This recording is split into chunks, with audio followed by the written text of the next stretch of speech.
Hi, welcome to Caribou Country Lifestyle. My name is Cheryl. I am in the process of doing up some tomato soup. And this tomato soup is gluten and dairy-free tomato soup. I made this last year and it turned out amazing. I ended up using my pressure canner to process it as well. So I'm just putting my tomatoes through in hot water to get rid of the skins, and I have chopped up 3 onions and a half of a bunch of celery. I was going to do a full batch, would have been a whole bunch of celery and 6 onions, but I don't think I'm going to have enough tomatoes. It was saying to have 8 quarts of tomatoes. It'd be 32 cups, 4 times that, so 32 cups of tomatoes. I don't think I'm going to have that much, but I just don't know. So I ended up just cutting up half of the celery and the onions that I needed for this tomato soup, and I am using all the different tomatoes that were out in the garden. I have Amish paste, I have black Krim, I have some of the Aunt Ruby's German green. These are the Aunt Ruby's German green. I'm using those.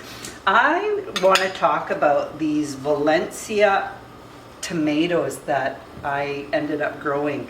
So here they are. They look nice enough, but it's not blight. I'm not exactly sure what this is about, but most of them have it. And I'm not okay with that. Like, I have so many that have it that really makes me not okay with growing these, and I don't think I will grow these next year. I am going to take the skins off and see how much of the tomato is affected by this, but that's kind of gross actually, because I mean, blight, you know the difference between the end of a tomato that has blight and then this. It must be some type of a deficiency in the tomato itself, and most of them were like that. So, you know, that just tells me this is not something that I would want to grow again. Okay, so I'm almost finished with the tomatoes. So far I have got 16 cups of tomatoes, and these are the Valencia tomatoes. So I did put them through, and I just want to show you that once I peel this off, there really is no blemish to the tomato itself. I'm just going to cut the core out, and if I do see anything, I'm just cutting it out. So, oh, I actually do see a bit of a blemish there. So I'm just going to cut that bottom part off, and I'll put the rest in here. So I definitely have enough for a half a batch. I've only got 3 left. And I saved the Valencia for last, just so you could see that any of the blemished part on the bottom is not actually affecting the whole tomato itself. So, but I won't grow those ones again, not if that's what is going to happen to all of them, because it kind of is not a very nice look for a tomato. All of these peels and cores I will be giving to my chickens. So I'll just clean this part of it up. So now what I've done is I've just added I have 3 large chopped onions and a half of bunch of celery, and I've chopped all of that up. I've just topped it with a little bit of water, just enough so that it doesn't burn to the bottom of the pot. And then I will simmer that until the vegetables I want to get them onto a boil, and then I'm going to turn the heat down and simmer them to soften up the onions and the celery. And then I'm going to add my tomatoes to that. I have ran all of my pints through my dishwasher to get them clean, so they're ready to go. Okay, so now I have simmered the tomatoes and the celery and the onions and everything, and now I'm putting it through my food mill, and this is just a Starfrit food mill that I picked up at Canadian Tire. I know that there's electric ones out there that would probably be a lot faster and more efficient, but I mean, I'm okay with this. And I've already scraped the pulp out, and I'm just putting the pulp in this chicken bucket. This is my chicken scrap bucket. So I empty the pulp out there. So I'm just filling this up. And then I just have it going into my measuring cup here. It's an 8-cup measuring cup. And what this does is it gets all of the juice and the pulp, and then it leaves the seeds, and it mashes the celery and the onions, and you get that flavor into the liquid down below. And then what I do is I just pour that liquid that I'm putting through my food mill, I pour it back into my pot, because then I will be adding some other ingredients for my tomato soup. So I will just keep putting this through my food mill. I don't have much left here in my pot. There's like hardly anything left. There's my food mill going through. It goes into this measuring cup. That is all I have left. And then I put all of that liquid into this pot. And then I'll show you what I do from after that. So it really mashes that through the screen to the point where it's just mashed up tomato seeds and celery and onions. That's pretty much all that's left. And that's all I'm scraping out from my screen in the food mill. This is a medium-sized screen that I've put in my food mill. Last year I tried the fine screen, and it just was so hard to mash this through it that I switched to the medium screen, and it ended up working a heck of a lot better. So I'm really happy with the way this is going. And I just have this last little bit to put through.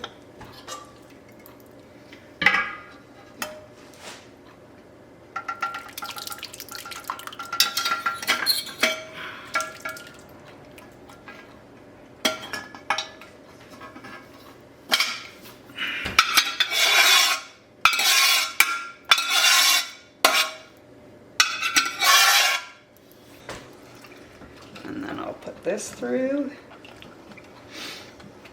So that was 16 cups of chopped up tomatoes, 3 large chopped up onions, and probably I would say about 7 or 8 stalks of celery that I ended up putting through this and then cooking it down so that all of the vegetables were pretty tender and able to go through this food mill. And it's actually pretty quick. And then once it's all mashed through, then I just take a spoon and I clean out all the tomatoes and the pulp that's left, and my chickens get that. So I think it worked out pretty well. I really am happy with this food mill. I don't think I need to purchase an electric one. That this actually works a lot better on the medium size screen as opposed to the fine. There are 3 sizes, a fine, a medium, and a large. But the large, then I would be passing through too many tomato seeds. Okay, now I am going to take this apart, and it's really quite easy. I just have to pop that open, which takes that guide that pushes all those vegetables in through the screen. And then I just take my spoon and clean most of it out. And then I'm just turn this way so you can see. And then all this pulp is just going to be given back to my chickens.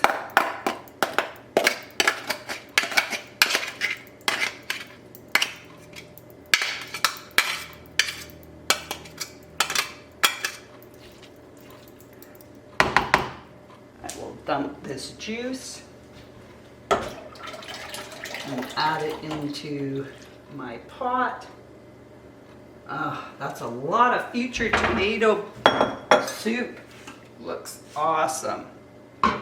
Looks very nice. I mean, I still see the odd tomato seed in here. Now, in this recipe, I am going to be adding a 1/2 cup of sugar. This is a 1/2 batch. And this is a monk fruit sugar. This is what I've been using now to sweeten as a sweetener for my coffee. I am using it also in this recipe as well. And then I need 1/8 of a cup of salt.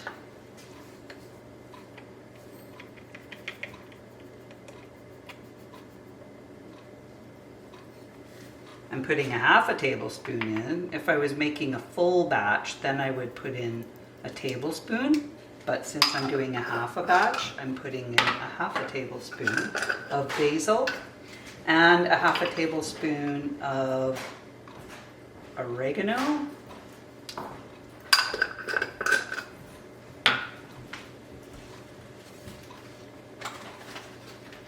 And 1 bay leaf. What I need to do next is I am making a roux, and in my roux, this is a vegan butter. I have a 1/2 cup of vegan butter, and then I have a 1/2 cup, and this is a cassava flour. A cassava is a root vegetable, and we are using that type of flour for this. It's great for baking and cooking, and because we aren't using certain grains in our diet, the cassava flour is a grain that we can have. So I'm just going to mix this together first, and then I'm going to add a little bit of that tomato juice that we have extracted from the tomatoes and the celery and the onions. So I'm just going to mix the flour in with the butter, and then I'll be adding some of the tomato juice to it.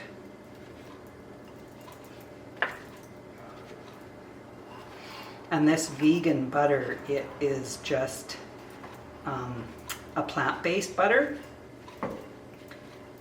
and that is, we have it here in Canada. It is Becel that makes this plant-based butter,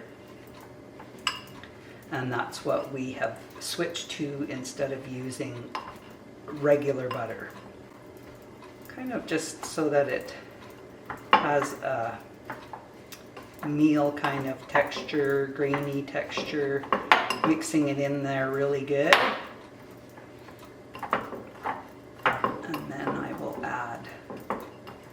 some of this juice from the soup. And the reason I'm doing that is so that when I add it into the soup, and this is what's going to thicken my tomato soup for me. Last year when I made it, we weren't on a different eating program, and my son is gluten and dairy free, so I used a rice flour, which worked really good, but because we've changed the way that we're eating, I'm decided to switch and use the cassava flour instead. Okay, so I will add some of this and put it in my freezer just to chill it, because it's still a little bit warm. Now I've let this cool off, and I'm going to mix this in with my roux.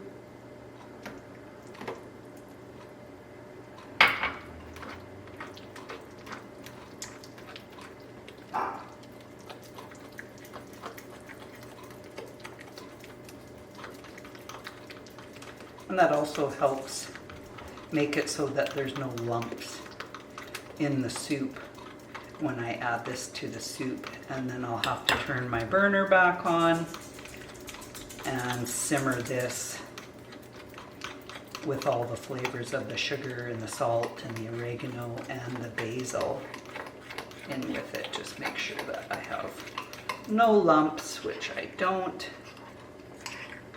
And then we will just add this in.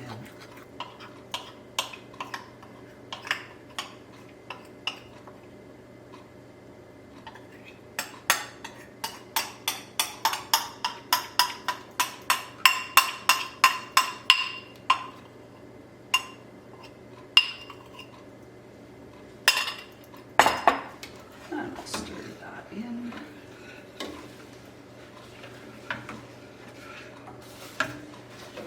And this is just a recipe that I got online, tomato soup canning recipe.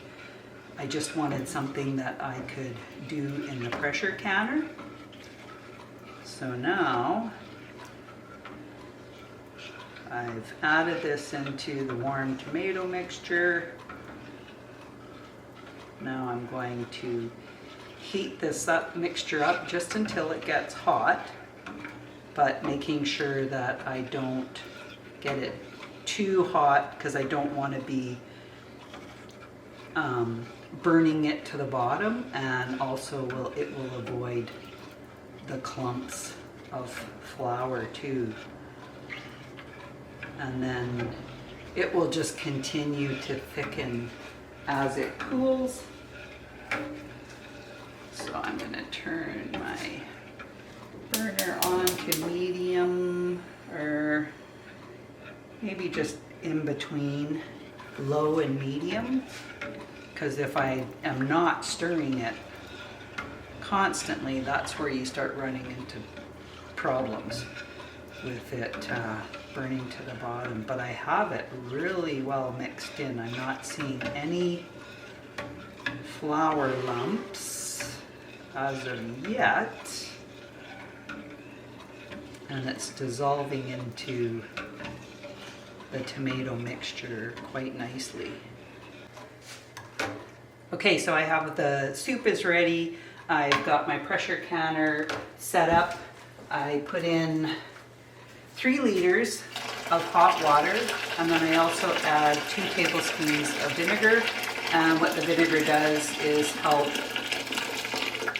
reduce the hard water spots on your jars when they're in the pressure canner. I'm just going to remove this bay leaf out of my soup. Start filling up these jars.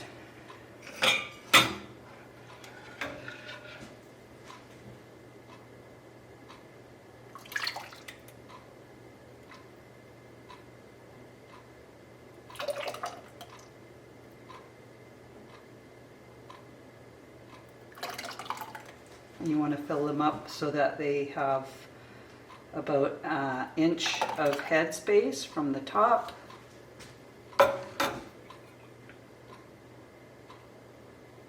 Just going to use to take out any of the bubbles.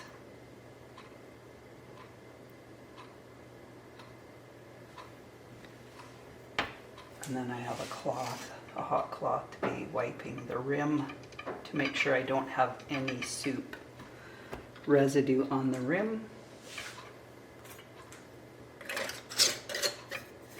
And just finger tight, and then I'll put it right into the pressure canner.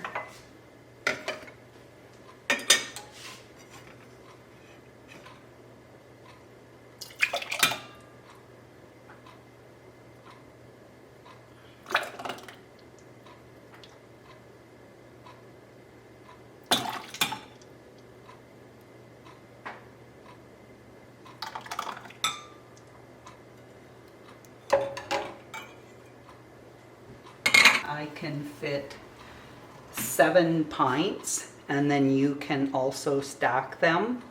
So if I need to put more in there, you just want to make sure that when you stack them, that you're not stacking them on top of the jars like this. You want to have them off to the side so that they're kind of like a pyramid stack.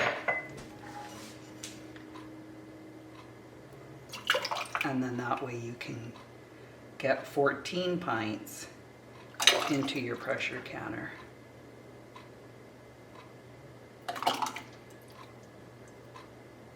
I'm not sure how many pints I will get. I have 9 here ready, and then I have some more behind me that I can use as well.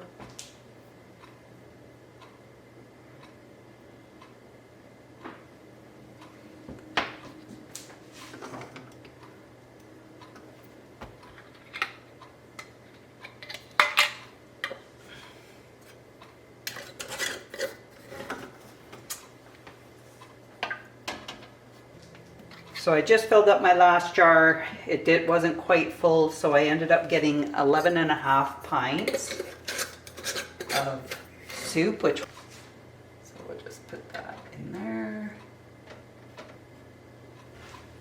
And I'll just make sure I have my arrow. There's an arrow at the top of the lid right here, and you want to match it up with the arrow on the handle of the pot. I have it matched up, and then I turn it so that it is sealed, and then I can turn my burner on to get this started. Once I can see steam coming out of this little vent hole, and I have to be able to see the steam coming through it, then I will put my top on top of the vent hole, which then makes the pressure canner able to build up the pressure. Once the pressure is built up, this little piece here will pop up, and then I have to wait until I'm at 10 pounds of pressure, and then I want to set my timer for 15 minutes and keeping the heat so that it is at the 10 pounds of pressure. So then I have to adjust my heat accordingly, depending on, usually I start it at high, but by the time I've built up the pressure, I'm already below medium, sometimes as much as on low, to be able to keep the 10 pounds of pressure consistently. So I'm just going to get this to a boil, and then I will carry on with setting up my pressure canner. Okay, so now we're at the end of our soup pressure canning. Once it was finished, the 15 minutes in the pressure canner, then I had to turn the burner off, move it off of that burner, and let the vent sink down before I could take the lid off. Now I've taken the lid off and I've let it sit for about 5 minutes, and now I'm going to start removing my soup.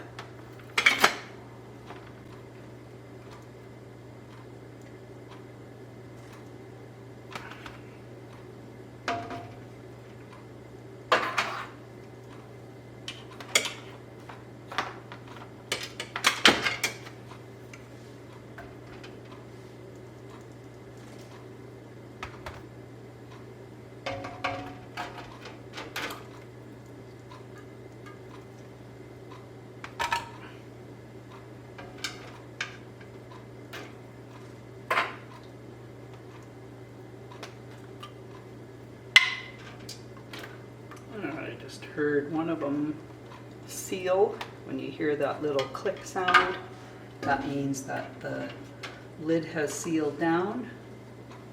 So that's a good thing. You want to hear that.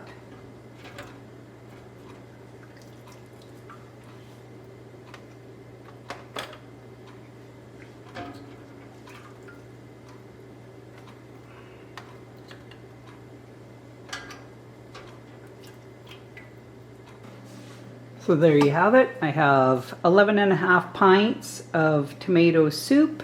And that actually was way easier than making the salsa. I really like the food mill. It helps me save on removing the seeds. I already took the skins off my tomatoes beforehand, so getting those seeds out of the tomatoes was a lot easier than when I was taking the seeds out of my tomatoes for my salsa. So this was by far easier, and I can't wait to have some of this tomato soup. I made it last year and I actually forget how many jars of tomato soup that I got last year, but I just finished off the last of it about probably a month and a half ago. So I do plan on making some more. We definitely enjoy having tomato soup. So thanks for joining me, and we'll talk again soon. Bye for now.